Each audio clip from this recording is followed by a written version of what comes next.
Hello मित्रांनो, स्वागत आहे तुम्हा सर्वांचं आपल्या यूट्यूब चॅनलवर. या भागामध्ये आपल्याला पाहायचं आहे पुढचे सिनॉप्सिस. क्वेश्चन क्रमांक 5. आता क्वेश्चन क्रमांक 5 जो आहे याच्यामध्ये सांगण्यात आलेला आहे की discuss in detail free concept mention Indian contract act. म्हणजे भारतीय करार कायदा जो आहे 1872चा, या करार कायद्यामध्ये जे फ्री कन्सेंट मुक्त सहमतीची जी संकल्पना आहे त्याला काय करायचं आहे, आपल्याला या प्रश्नाचं उत्तर देताना मेन्शन करायचं आहे किंवा उत्तरामध्ये आपल्याला हे लिहायचं आहे फ्री कन्सेंटची कॉन्सेप्ट. ओके. किंवा तुम्हाला परीक्षेमध्ये यालाच फिरवून प्रश्न विचारला, बघा प्रश्न फिरून विचारला जातं आणि फिरून असं विचारला, explain a voidable contract mention under Indian contract act. Okay, प्रश्न काय म्हणला, वॉइडेबल कॉन्ट्रॅक्ट म्हणजे काय, एक्सप्लेन करा. तर दोघंही याचं उत्तर काय असेल, सेम आहे. याचं उत्तर काय, सेम आहे. म्हणजे कन्सेंट जर फ्री नसेल, ओके, कन्सेंट जर फ्री नसेल तर काय होते, कॉन्ट्रॅक्ट काय होतो, वॉइडेबल होतो.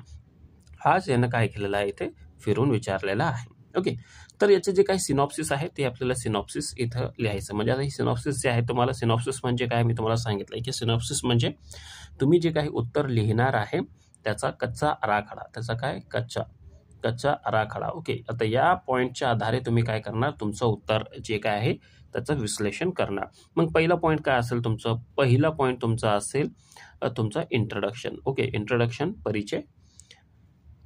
ओके, परिचय द्यायचं. त्याच्यानंतर डेफिनेशन द्यायची कॉन्ट्रॅक्टची. ओके, कॉन्ट्रॅक्टची डेफिनेशन लिहायची. मग डेफिनेशन झाल्यानंतर तुम्ही फ्री कन्सेंटची सुद्धा डेफिनेशन याच्यामध्ये ॲड करू शकता. म्हणजे कॉन्ट्रॅक्ट प्लस फ्री कन्सेंटची डेफिनेशन तुम्ही याच्यामध्ये नमूद करायची. देन पुढचा जो काही पॉईंट आहे तो आहे कोर्शन. कोर्शन काय असते, कोर्शन म्हणजे जबरदस्ती. म्हणजे कॉन्ट्रॅक्ट करत असताना कसल्याही स्वरूपाची जबरदस्ती असता कामा नये. ओके, जबरदस्ती असते का, असू नये. ओके, देन अंडो इन्फ्लुएन्स म्हणजे कोणत्याही व्यक्तीचा प्रभाव कॉन्ट्रॅक्ट करत असताना असू नये. म्हणजे फ्रीली, बघा आपण ज्यावेळेस फ्री कन्सेंट सांगतो त्या पद्धतीमध्ये त्यावेळेस आपल्याला कोर्शन असता कामा नये. म्हणजे कोणाच्या दरम्यान कोर्शन नसावं, जे कोणी कॉन्ट्रॅक्टिंग पार्टीज आहे. आपल्याला माहिती आहे करार करण्यासाठी कमीत कमी 2 पार्टीज लागतात. ओके, ए आणि बी. उदाहरणामध्ये हे 2 व्यक्ती आहेत आणि हे 2 व्यक्ती जर करार करत असेल, हे 2 व्यक्ती कॉन्ट्रॅक्ट करत असेल, तर काय बघायचं आहे आपल्याला की करार करत असताना या दोन्हीही व्यक्तीवर कसल्याही प्रकारचा कोर्शन म्हणजे जबरदस्ती असता कामा नये. हे दोन्हीही व्यक्ती कोणत्याही व्यक्तीच्या इन्फ्लुएन्स खाली म्हणजे त्याच्या प्रभावाखाली असता कामा नये. त्याच्यानंतर फ्रॉड म्हणजे जो कोणी व्यक्ती हे करार करत आहेत म्हणजे ए आणि बी, हे कसल्याही स्वरूपाचं फ्रॉड त्यानं करू नये. ही कसल्याही स्वरूपाची हे दोघांनी मिसरिप्रेझेंटेशन करू नये, म्हणजे चुकीचे सादरीकरण करू नये. त्याच्यानंतर त्याच्यामध्ये कसल्याही स्वरूपाचा म्हणजे जे काही ते कॉन्ट्रॅक्ट करत आहे त्याच्यामध्ये कसल्याही स्वरूपाचा मिस्टेक असता कामा नये. मिस्टेक ऑफ फॅक्ट असेल तर ते चालेल, पण मिस्टेक ऑफ लॉ असेल तर ते अजिबात चालणार नाही. ओके, तर हे जे काही फॅक्ट आहे, हे सर्व जे फॅक्ट आहेत या दोघांनी काय करायला पाहिजे, कॉन्ट्रॅक्ट करणाऱ्या व्यक्तींनी पाळलं पाहिजे. जर या कॉन्ट्रॅक्ट करणाऱ्या व्यक्तींना हे तत्व पाळलं नाही, कोणतेही कोर्शन, अंडो इन्फ्लुएन्स, फ्रॉड, मिसरिप्रेझेंटेशन आणि मिस्टेक, तर कॉन्ट्रॅक्ट काय होईल, कॉन्ट्रॅक्ट वॉइडेबल होईल. काय होईल, वॉइडेबल होईल. आलं का लक्षात, आलं का लक्षात. आता हे सिनॉप्सिस तुम्हाला काय करायचं आहे, एक्सप्लेन करून लिहायचे आहे. आता पुढचा जो काही प्रश्न आहे ते आपण इथं पाहूया. ओके, पुढचा प्रश्न बघा, unsoundness of mind is considered to incapacity for contract. Explain the detail about statement. What do you understand about a capacity to contract? म्हणजे करार करण्यासाठी कोण सक्षम आहे. ओके, करार कोण करू शकतो याच्या संदर्भामध्ये हा प्रश्न विचारण्यात आलेला आहे. आणि याच्या संदर्भामध्ये तुम्हाला जे काही नॉलेज आहे हे तुम्हाला काय करायचं आहे, लिहायचं आहे. म्हणजे तुम्हाला प्रश्न विचारलेला आहे की अनसाउंड ऑफ माइंड असेल तर तो करार करण्यासाठी पात्र असतो का नाही, म्हणजे त्याची कॅपॅसिटी आहे का नाही, पात्रता आहे का नाही, हा या संदर्भामधला हा प्रश्न आहे. आता याची काही जी सिनॉप्सिस आहेत तर तुम्हाला सर्वात अगोदर काय करावं लागेल, इंट्रोडक्शन लिहायचं आहे. देन सेक्शन 11 जो आहे इंडियन कॉन्ट्रॅक्ट ॲक्ट, त्याच्यामध्ये कॉम्पिटेन्सी म्हणजे कोण पात्र आहेत याची रचना किंवा याचं विश्लेषण केलेलं आहे. त्याच्या संदर्भामध्ये तुम्ही सेक्शन कलम 11 असं लिहून तुम्ही काय करू शकता, कॉम्पिटेन्सी टू कॉन्ट्रॅक्ट म्हणजे करार करण्यासाठी कोण पात्र आहेत हे इथं नमूद करू शकता हा पॉईंट. देन त्याच्यानंतर minor, person of unsound mind, idiotic, lunatic and drunken or intoxication person. म्हणजे करार करण्यासाठी मायनर तो असता कामा नये. ओके, म्हणजे निगेटिव्ह सेन्समध्ये याने हे यूज केलेलं आहे. तुमचा हा एक पॉईंट असेल. Person of unsound of mind म्हणजे तो वेडा नसायला पाहिजे, वेडा किंवा पागल नसायला पाहिजे, आहे का नाही. इडिओटिक आणि लुनॅटिक हे पण या सेन्समध्ये येत असतात. ओके, आणि पुढचा जो काही शेवटचा जो पॉईंट आहे डंक यार्ड म्हणजे ज्यावेळेस तो करार करत होता, मी अगोदरच सांगितलं करार करण्यासाठी 2 व्यक्ती आपल्याला लागतात, ए आणि बी, कमीत कमी. 2पेक्षा जास्त सुद्धा असतात, 2 कमीत कमी लागते. तर हे जे काही व्यक्ती आहे ना, ए आणि बी, एक मायनर असता कामा नये, पर्सन ऑफ अनसाउंड नसायला पाहिजे, दोघेही इडिओटिक्स नसायला पाहिजे, दोघेही लुनॅटिक नसायला पाहिजे, आणि ज्यावेळेस ते करार करत आहेत ते त्यावेळेस इंटॉक्सिकेशन नसलं पाहिजे, म्हणजे त्याने दारू गिरू पिलेली नसली पाहिजे किंवा ड्रग्स घेतलेला नसायला पाहिजे, म्हणजे त्यांना शुद्धीवर असलं पाहिजे. इन सिम्पल ते शुद्धीवर असले पाहिजे, तरच काय होते, कॉन्ट्रॅक्ट अस्तित्वामध्ये येऊ शकतो किंवा ती कॅपॅसिटी टू कॉन्ट्रॅक्ट असते. ओके, हे त्याचे आपण उत्तर विश्लेषण केलेलं आहे. ओके, देन पुढचा प्रश्न आहे whether a minor is capable for contract, explain in detail. Explain in detail the principle laid down in Mohori Bibee वेस धर्मदास घोष. आता ही फेमस केस लॉ आहे, तुम्हाला माहीत आहे मोहरी बीबीची.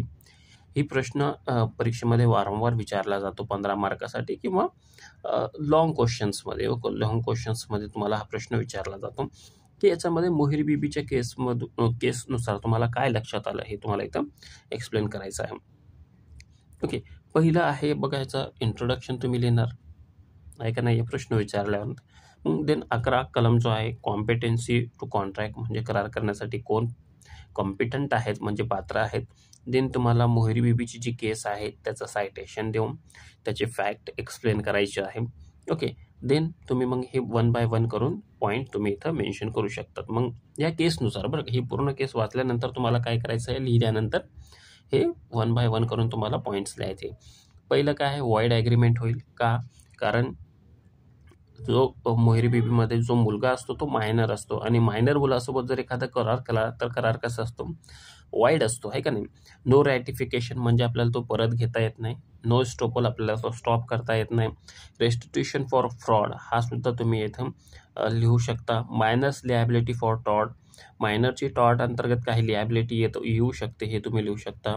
नो लिॲबिलिटी इन कॉन्ट्रॅक्ट, मायनरच्या संदर्भामध्ये म्हणजे नो कसल्याही स्वरूपाचं उत्तरदायित्व मायनरला कॉन्ट्रॅक्टमध्ये नसते. मायनर अँड पार्टनरशिप, मायनरला पार्टनरशिपमध्ये स्थान असतो का नसतो हे सुद्धा तुम्हाला इथं पॉईंटमधून त्याच्यामध्ये एक्सप्लेन करायचं आहे. बर्डन ऑफ प्रूफ म्हणजे एखादा मुलगा मायनर असेल आणि त्यानं करार केला असेल तर त्याला हे प्रूफ करावं लागेल की नाही की बाबा तो मायनर होता का नाही. Okay, and then minor and necessaries, का मायनर एखादा असेल आणि त्याला काही गरज असेल तर त्याच्यासाठी काही कॉन्ट्रॅक्ट करता येऊ शकते का नाही. म्हणजे ही सर्व जे काही पॉईंट्स आहेत, आता याचं उत्तर आहे याच्यामध्ये विश्लेषण केलेलं. आता हे जे काही PDF आहे, तुम्हाला हे PDF परचेस करायची असेल तर तुम्ही आमच्याशी कॉन्ट्रॅक्ट करू शकता. ओके, तर हे जे काही PDF जे आहे तुम्हाला आमच्या या कॉन्टॅक्ट नंबरवर भेटून जाईल. ओके, देन पुढचा जो काही उत्तर आहे, ते प्रश्न बघूया. प्रश्न आहे what are the void agreement. Void agreement काय आहेत, explain in detail. And agreement restrain from trade is a void, explain in detail. म्हणजे वॉइड ॲग्रीमेंट काय असते हे तुम्हाला परीक्षेमध्ये विचारलं आणि त्याला एक्सप्लेन करा असं सांगितलं तर तुम्हाला काय करायचं, खालील पॉईंटच्या आधारे तुमच्या प्रश्नाची उत्तरे लिहायची. मग पहिला काय पॉईंट आहे याच्यामध्ये, ॲग्रीमेंट बाय इनकॉम्पिटंट पार्टीज. आत्ताच बघितलं मोहरी बीबीची केस आहे का नाही. जर इनकॉम्पिटंट पार्टीज असेल तर ॲग्रीमेंट वाईड होईल. Agreement made under the mutual mistake of fact, mistake of फॅक्टनं जर ॲग्रीमेंट झालं, म्युच्युअल मिस्टेक ऑफ फॅक्टनं, तर वाईड होईल. Agreement consideration or unlawful object, unlawful object असेल आणि कन्सिडरेशनच्या संदर्भामध्ये पण अनलॉफुल असेल तर काय होईल, तुमचा ॲग्रीमेंट जो आहे वाईड होईल. वाईड ॲग्रीमेंट म्हणजे काय असते, वाईड ॲग्रीमेंट म्हणजे सिम्पल आहे असा ॲग्रीमेंट, असा करार जो शून्य आहे, म्हणजे ज्याला कायद्याच्या दृष्टिकोनातून शून्य व्हॅल्यू आहे, त्याला कायद्याच्या दृष्टिकोनातून कशी व्हॅल्यू आहे, शून्य व्हॅल्यू आहे. Then agreement restrain from marriage, म्हणजे एखाद्यासोबत तुम्ही करार करत आहे की त्या व्यक्तीनं लग्न करू नये. असा करार केला तर तो कसा असेल, तो 0 असेल. पुढचा एक पॉईंट दिलेला आहे बघा, रिस्ट्रेन फ्रॉम ट्रेड, म्हणजे एखाद्या व्यक्तीसोबत करार केला आणि त्याला सांगितलं की बाबा तू बिझनेस करू नये, म्हणजे तू व्यापार करू नये. असा करार करता येऊ शकतो का? असा करार करता येऊ शकत नाही. का करता येऊ शकत नाही? का? कारण त्याचं रिझन असं आहे की व्यापार करणं हा आपला कलम 19 जो आहे, 19मध्ये आपल्याला भारतीय संविधानाचा जो कलम 19 आहे त्याच्यामध्ये आपल्याला मूलभूत अधिकार दिलेला आहे. म्हणून आपल्याला नेहमी लक्षात ठेवायचं की एखादा कायदा जो आहे मूलभूत अधिकाराच्या विरोधामध्ये असेल तर असा कायदा कसा असतो, स्ट्रक डाऊन करता येतो. म्हणून इथं काय केलेलं आहे की बाबा असा तुम्ही जर कॉन्ट्रॅक्ट केला की बाबा तुम्ही व्यापार करू शकत नाही, तर हा करार कसा असतो, 0 असतो, त्याला व्हॅल्यू 0 असते. Okay. Agreement restrain from legal proceeding, legal proceeding करण्यापासून जर तुम्हाला रोखत असेल तर असा करार सुद्धा काय असतो, 0 असतो. Agreement by way of wager, म्हणजे वे ऑफ वेजर म्हणजे काय की बाबा जे असतो ना वेजिंग म्हणतो ना आपण की बाबा संभाव्यतावर आधारित असलेले, किंवा आपण असं म्हणूया की पुढचा पॉईंट दिलेला आहे बघा, कॉन्टिजेंट आहे की जर आधारित असलेले असे जे काही कॉन्ट्रॅक्ट आहेत, किंवा इम्पॉसिबल गोष्टींसाठी एखादा कॉन्ट्रॅक्ट तुम्ही करत असेल जी खरंच शक्य नाही, जसं की जर आकाशातले तारे तोडून आण, आता हे असं कॉन्ट्रॅक्ट तुम्ही करू शकतो का? तर करू शकत नाही. का करू शकत नाही? कारण हे इम्पॉसिबल थिंग्स आहेत. म्हणजे ही जी काही पॉईंट्स आहेत यानुसार जर तुम्ही ॲग्रीमेंट केला तर तुमचा ॲग्रीमेंट कसा होतो, तुमचा ॲग्रीमेंट 0 होतो, म्हणजे वॉइड होतो. आणि हा प्रश्न एक्झाम्समध्ये वारंवार विचारला जातो. सो आय होप तुम्हाला हे समजलं असेल. काही अडचणी असेल तर तुम्ही कमेंट्समध्ये मेन्शन करू शकता. Thank you to watching this video.